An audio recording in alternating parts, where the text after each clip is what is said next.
Certains esthéticiens ont pensé que le concept de distance psychique pourrait être de quelque utilité. Elle serait une sorte de détachement spécifique que notre changement d'attitude entreposerait entre nous et l'objet de notre attention, s'opposant ainsi à ce qu'on appelle l'attitude pratique.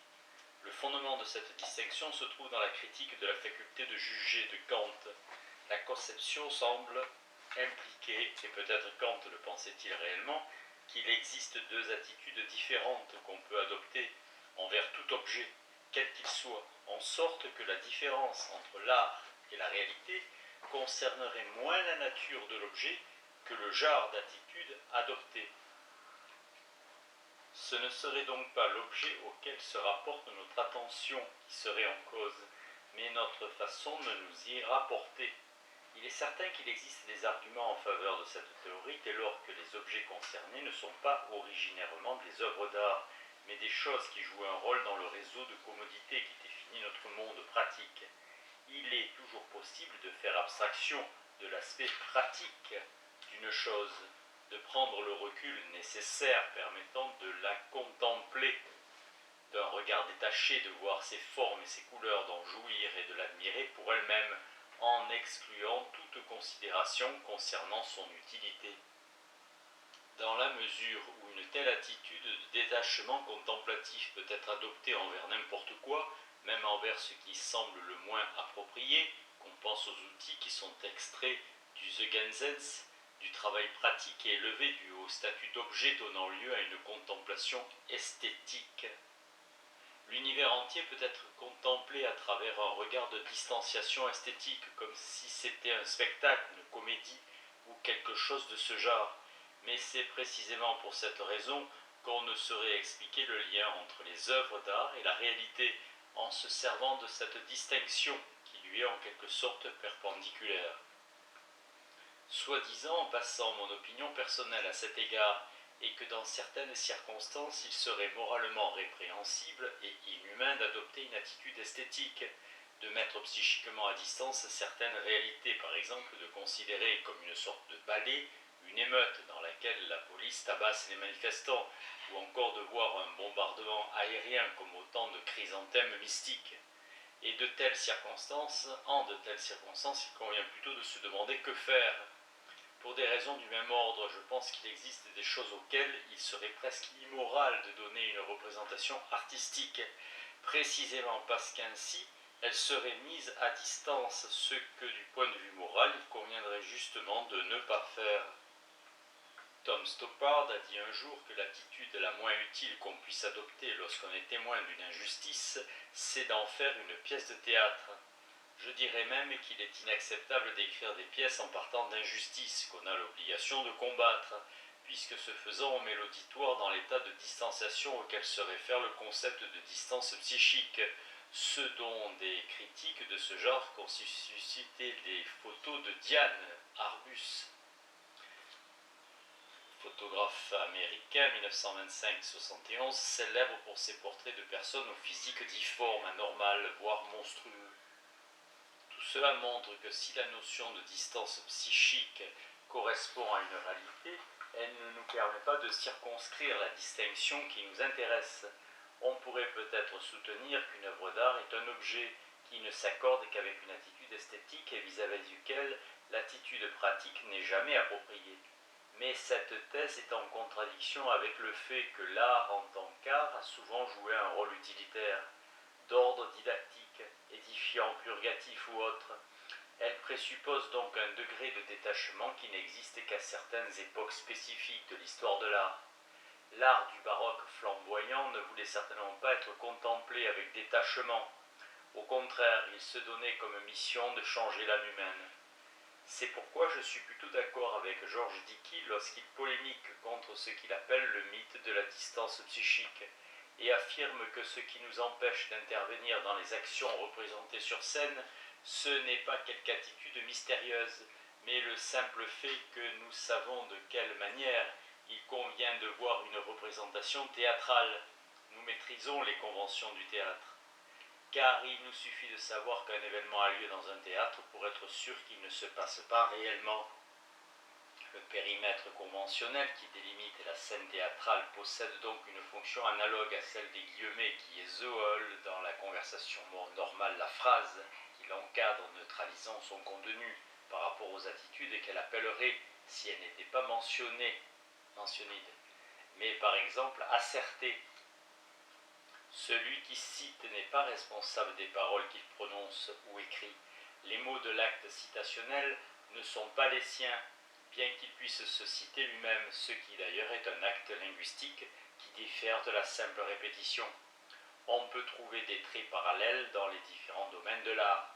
Le cadre d'un tableau, les vitrines d'une exposition sont du même ordre que la scène du théâtre, et leur présence est suffisante, à condition que nous soyons au courant des conventions qu'ils impliquent, pour nous empêcher de réagir à ce qu'ils délimitent, comme s'il s'agissait de la réalité. C'est à cette fin précisément que les artistes se servent des conventions, et s'ils les transgressent parfois, c'est parce qu'ils veulent créer des illusions, ou faire naître une sensation de continuité entre l'art et la vie, comme c'est le cas pour le martyre de Sainte Pétronille, du Guerchin, dont le bord inférieur coïncide avec le rebord réel du tombeau de la Sainte, au-dessus duquel le tableau était placé à l'origine. Il n'y a pas de doute qu'il peut y avoir contamination entre le concept de la mimésis et le projet de l'illusionnisme, et c'est ce danger qui explique en partie les craintes de Platon concernant l'art mimétique. Mais pourvu que les conventions de mise entre parenthèses soient transparentes pour le public, la mimésis elle-même joue en fait un rôle inhibiteur, c'est vis-à-vis des croyances que seraient activées en leur absence. C'est donc précisément parce qu'il sait que les conventions seront comprises que l'artiste mimétique peut pousser la mimésis jusqu'à ses limites extrêmes et tenter de rendre ce qui se situe à l'intérieur des parenthèses aussi semblable que possible à la réalité. On pourrait donc exprimer son problème majeur de la manière suivante: rendre tout ce qui se trouve ainsi entre parenthèses suffisamment semblable à la réalité pour permettre l'identification spontanée de ce qui est imité, les parenthèses garantissant quant à elles que personne ne prendra le résultat pour la réalité elle-même. Bien sûr, il est toujours possible que le projet échoue. On peut imaginer le cas où un acteur transpercerait réellement un autre, de sorte qu'au moment du salut final des autres acteurs, le cadavre resterait étendu sur l'avant-scène, dans une mare de sang. Le public applaudirait, en toute innocence, y voyant un trait d'esprit ingénieux et un exercice de réalisme, un stratagème pour faire perdurer l'illusion au-delà de la tombée du rideau, comparable à celui qu'utilisa le Guerchin pour le martyre de Sainte Pétronille. Les parenthèses ont un pouvoir inhibiteur considérable sur nos croyances.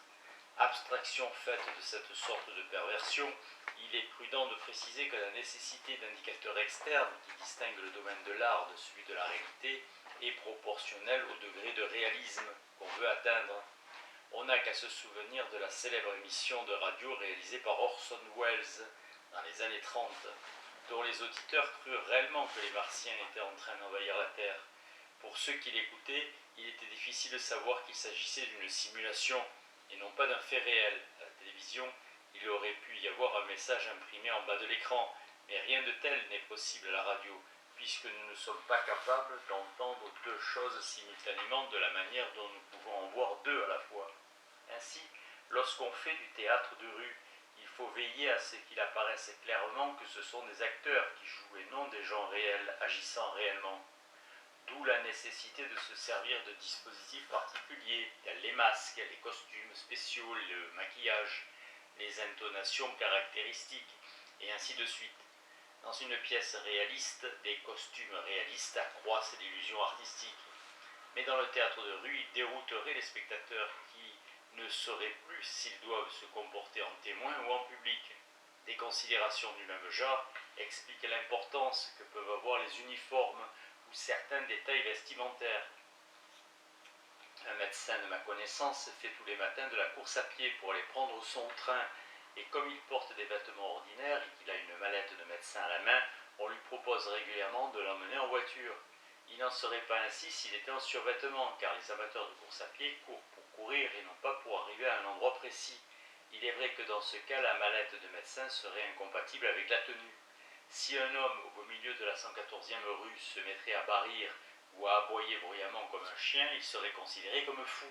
Il n'en serait pas de même s'il se trouvait sur une scène, parce qu'alors on saurait qu'il ne se prend pas pour tel ou tel animal, mais qu'il l'imite. Je conclus de tout cela que nous ne saurions accorder trop d'importance au rôle philosophique des caractéristiques non mimétiques de l'art, pour employer une expression de Meyer Shapiro, parce que ce sont elles qui rendent possible l'art mimétique. Poursuivons notre analyse en nous servant toujours des termes de la spéculation nietzschéenne concernant l'évolution historique du théâtre. Supposons qu'à l'époque d'Euripide, qui joue le rôle du méchant dans la vision de Nietzsche, lorsqu'il accuse d'avoir détruit la tragédie en la soumettant aux exigences de la raison, le public athénien avait suffisamment intériorisé les conventions du théâtre pour que cet auteur pût entreprendre son programme d'épuration qui consistait à éliminer de ses drames tout ce qui était sans contrepartie dans la vie réelle. D'après Nietzsche, il aurait soutenu que rien ne saurait être beau qui ne soit pas rationnel, réalisant ainsi dans ses œuvres dramatiques le programme de rationalité que le penseur allemand associe à Socrate. Ainsi, sans éliminer entièrement le cœur, il le réduisit à l'état de simple vestige. À ses yeux, il n'était pas convaincant du point de vue mimétique, puisque dans la vie réelle, personne ne vit sa destinée en présence d'un groupe bruyant et anonyme, se mêlant de ceux qui ne le regardent pas. Bien entendu, dans les tragédies, le cœur avait une fonction cognitive. Il était notamment supposé savoir que le héros pensait, et il devait transmettre cette information au public, qui était dès lors plus à même de suivre les événements. Cette fonction d'information était cruciale, la question étant simplement de s'en acquitter, selon des procédés plus naturels. C'est pour cela qu'on a fini par introduire le personnage du confident, lieutenant ou servante personnelle, à qui le héros ou l'héroïne peuvent faire part de manière tout à fait crédible de leurs craintes et ambitions les plus intimes. C'est pour des raisons du même ordre qu'on a ramené les héros et les héroïnes à des proportions plus humaines, les rapprochant du commun des mortels afin que nous puissions sans effort particulier comparer leur conduite aux croyances et pratiques à travers lesquelles nous rationalisons le comportement d'autrui et leur assigner des motifs qui nous sont familiers et que nous retrouvons dans notre propre vie. Les anciens héros étaient trop cosmiques, leur motivation était trop exaltée et trop éloignée de celle entrant en ligne de compte dans les raisonnements pratiques que les gens ordinaires peuvent tenir. Dans les tragédies qui se soumettent à l'impératif de la raison, ils furent donc remplacés par des types de personnages plus accessibles, des mères de famille, des maris jaloux, des adolescents difficiles, c'est-à-dire des dramatis personae, banalisés. C'est là que Nietzsche entend par socratisme esthétique, bien sûr. C'est là ce que Nietzsche entend par socratisme esthétique. Bien sûr, Euripide a placé ces personnages ordinaires dans les situations les plus extravagantes, mettant à rude épreuve les limites même de la raison morale.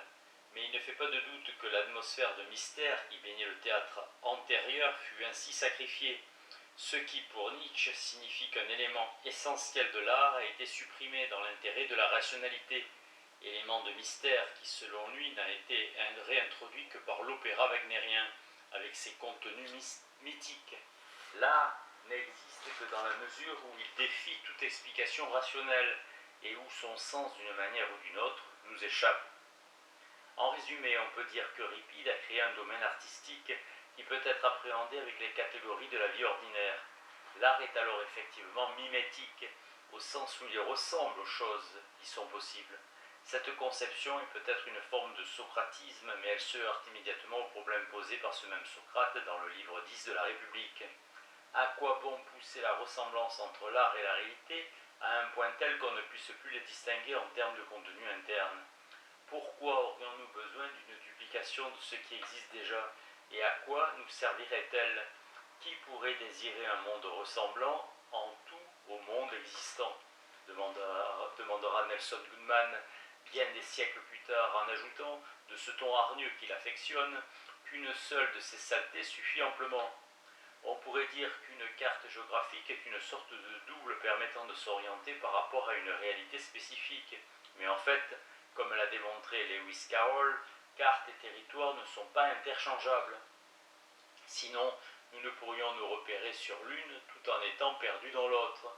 En plus, dans notre cas, c'est plutôt la vie elle-même qui est censée fonctionner comme une sorte de carte par rapport à l'art, puisque c'est en nous référant à elle que nous trouvons notre chemin à travers ce qui en est une imitation. Ainsi donc, la défense cognitive que l'analogie de l'art avec une carte géographique aurait pu fournir est inopérante dans le cas de l'art mimétique. Du même coup, un contre-programme se présente immédiatement. S'il existe une fonction propre à l'art, elle doit se manifester dans ce qui le distingue de la vie de tous les jours, fonction dont le programme d'Euripide ne semble guère être en mesure de s'acquitter. Selon cette contre-théorie, l'art n'existe que dans la mesure où il y a discontinuité entre lui et la vie. Ainsi, si on le soumet à la question posée par Socrate, l'art mimétique échoue précisément lorsqu'il réussit, c'est-à-dire lorsqu'il arrive à ressembler à la vie. Autrement dit, si l'art réussit à remplir sa fonction, quelle qu'elle soit, cela ne saurait être à travers la mimésis. On peut appeler ceci le dilemme d'Euripide. Nous savons tous comment on a tenté d'éviter le dilemme en proposant de définir l'art par l'écart qui sépare la réalité de ses répliques mimétiques.